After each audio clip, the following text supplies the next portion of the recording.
Hi guys, my name's Wes from Castaway and welcome to MeltDown. I'm going to take you through the bait guard system and how I use it and why I use it, mainly for crayfish, nuisance fish. You're looking at 16 to 18 hours of darkness this time of year, so you don't really want to be putting a bait out maybe for 1 or 2 hours knowing that there's crayfish present and taking your bait straight off, because you know you're not going to be fishing very well. So I'm going to take you through my take of it all, and hopefully you'll be using it in your own fishing and see how you get on. So first of all, you want to take the bait guard and cut off a good generous 3 to 4 inches. Cut that straight in half so it opens outwards, and then take your chosen bait, stick that in the middle, and then basically wrap the whole bait round and twist it off. Get yourself a nice generous bit of bait floss, I'd say normally about 10 inches, just room to play with. Tie that round down the end as if you was tying like maybe a solid bag. So you want to do 5 or 6 overhand knots on that, getting it as tight as you can to the actual bait itself. Grab your scissors and then basically cut off the excess material that's left, but without going too close if you can avoid it from cutting the bait floss itself, because otherwise it just unravels and then you have to keep doing it again.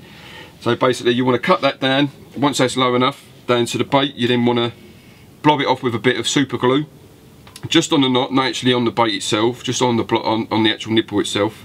Blob that off and then just gently brush a lighter flame towards it. That's all you've got to do. Just gently up against it. It will catch light because super glue is flammable.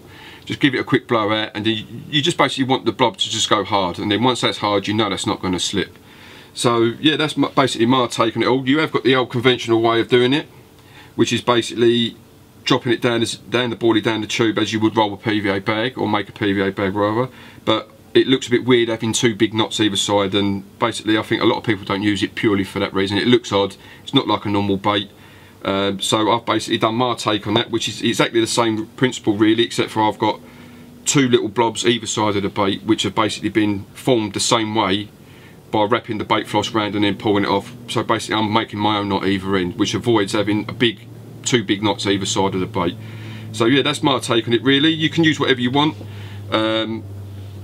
Down the bait guard itself, anything you can't put on an hook you can use. Hemp, sweet corn, you know, I've not even tried it with maggots. Maggots might work, providing maybe they're dead so they don't wriggle out. Bread, anything you want to use really, like you're limited to your own imagination really. And it does actually look really good as well. Like once the rig's actually tied itself with the bait guard, it does look a bit weird itself. It just looks like a load of mesh around it really, but once that's actually been in the water for a while, it virtually disappears, and that's just from being in water. If you glug it and put your hook baits in glug, so you'd have to make a load in advance, get yourself a little tub, stick a bit of glug in with it, it will eventually disappear, and the glug will actually take to the actual mesh itself, which will give you more attraction as well from the bait as well as the mesh.